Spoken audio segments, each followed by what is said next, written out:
अब बात करेंगे महिला सुरक्षा को लेकर उठे नए विवाद की। कानून सख्त होने के बाद भी महिलाओं के खिलाफ अपराध नहीं रुक रहे हैं। इस बीच महिला के अधिकारों के लिए लड़ाई लड़ने वाली महिला आयोग के एक सदस्य ने ऐसा बयान दिया है जिसको लेकर यह सवाल खड़ा हो गया है कि कानून तो बदल गया, क्या सोच बदली और सोच कब बदलेगी। महाराष्ट्र महिला आयोग की सदस्य आशा मिर्गे ने बलात्कार के लिए महिलाओं की वेशभूषा उनके घर से बाहर निकलने के समय को जिम्मेदार ठहरा दिया। मिर्गे नागपुर में राष्ट्रवादी कांग्रेस के एक कार्यक्रम में हिस्सा लेने पहुंची थी, जहां उन्होंने ये बयान दिया। आपली वेशभूषा, आपली देहबोली या तीनमुळे आपण चुकून अनावधानाने इन्व्हाइटिंग निमंत्रक सारखं तर वागत नाही ना। दुसरं जे एका कवीने म्हटलेलं आहे बघा, सावध हरिणी सावध करील कुणीतरी पारद। हरिणी का ग? हरण्या का नाही?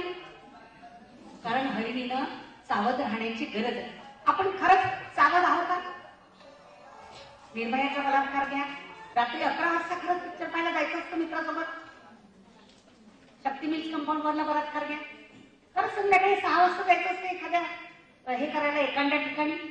आपण सावध राहिलं पाहिजे। मी कुठे चालले, मी कुणासोबत चालले, मी कशासाठी चालले, तिथे जाण्याची खरंच गरज आहे का? आणि इफ समथिंग हॅपन्स, माझ्याजवळ काही सोय आहे का? याही वयात काल मी बॉम्बे एअरपोर्टवरून जेव्हा इथे आले, माझं हॉटेल सोडताना मी तिकिटाची पुडी त्याला मागितली। तिथे गेल्यावर मला प्रगतीताई भेटल्या, अजूदादा भेटले, टेन्शन नाही, वेगळी गोष्ट, पण आय वॉज अलोन। या वयात सुद्धा आम्ही इतकं सावध राहतो।